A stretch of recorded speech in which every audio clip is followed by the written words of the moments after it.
FIFA റാങ്കിങ്ങിലെ 4-ാം സ്ഥാനക്കാരായ ഇംഗ്ലണ്ടും 2-ാം സ്ഥാനക്കാരായ അർജന്റീനയും കൊമ്പുകോർക്കുന്ന ഈ world കപ്പിലെ ഏറ്റവും വാശിയേറിയ മത്സരങ്ങളിലൊന്നിനാണ് ഫുട്ബോൾ ലോകം സാക്ഷിയാകാൻ പോകുന്നത്.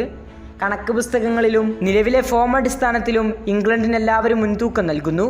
എന്നാൽ അർജന്റീന ആരാധകരുടെ പ്രതീക്ഷ സ്കലോണിയിലും അർജന്റീന ടീമിലുമാണ്. ജീവൻ പണയം വെച്ചും ഈ മത്സരം വിജയിക്കാനുള്ള തയ്യാറെടുപ്പിലാണ് അർജന്റീന.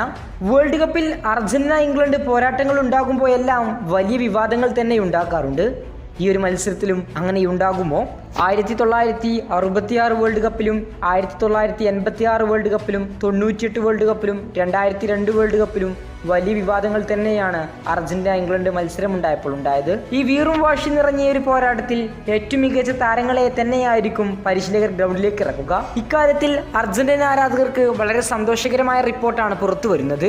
TYC സ്പോർട്സിന്റെ റിപ്പോർട്ടുകൾ അനുസരിച്ച് അർജന്റീൻ താരങ്ങളെല്ലാം ഫിറ്റാണ്.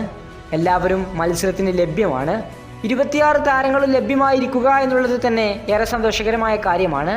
താരങ്ങൾ ഇപ്പോൾ റിക്കവറി പീരീഡിലാണുള്ളത്. മത്സരത്തിനായി വരും ദിവസങ്ങളിൽ മികച്ച ട്രെയിനിങ് സെക്ഷനുകൾ സംഘടിപ്പിക്കും. ടീമിൽ ചെറിയ മാറ്റങ്ങൾ ഉണ്ടാകുമെന്നും സ്കലോണി അറിയിച്ചിട്ടുണ്ട്. TYC സ്പോർട്സിന്റെ ലേഖകനായ ഗാസ്റ്റിൻ ഡ്യൂളാണ് ഈ വാർത്ത റിപ്പോർട്ട് ചെയ്തത്. ഏതായാലും താരങ്ങളെല്ലാം ലഭ്യമാണ് എന്നുള്ള സന്തോഷകരമായ വാർത്ത അർജന്റീൻ ക്യാമ്പിൽ നിന്ന് വരുന്നത്.